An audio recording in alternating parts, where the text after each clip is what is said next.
Владимир Ѓорчев, репликени. Владимир Ѓорчев, имате реплика. Процедуралното и репликите ги скараа пратениците на ВМРО ДПМН со собранискиот спикер Талат Џафери на денешната седница, откако побараа посебна седница со единствена точка на дневен ред да биде загадувањето во Струга, а пратеникот Владко Ѓорчев најпрвин се јави за реплика па побара процедурално. Собранискиот спикер му го исклучи микрофонот и му порача на Ѓорчев да се врати на место, а откако тој не се повлече, побара собраниското обезбедување да реагира и да го отстрани од говорницата. Но ова се спротивставија и пратениците од ВМРО ДПМН, пошто излегоа сите на говорница и беше дадена 10 минути пауза. Тргнете го од говорница, нема збор. Тргнете од говорница.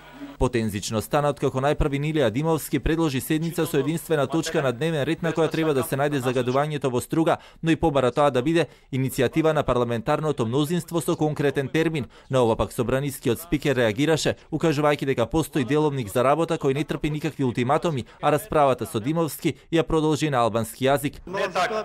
Затоа расправа. Ако денес до 16:30 владата не достави било каква почетна информација, нека е на една страна, нема потреба од повеќе за да се задоволи условот кој што вие, господинот Џафери, го барате за свикати на седница.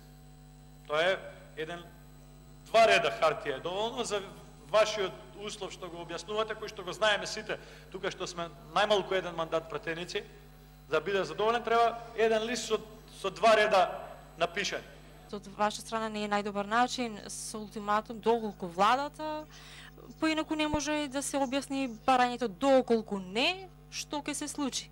Не е начин на комуницирање, ни во ред. Над се, начинот како се кажува е ултимативно. Доколку не, без оглед. Немам јас потреба да ве сватам.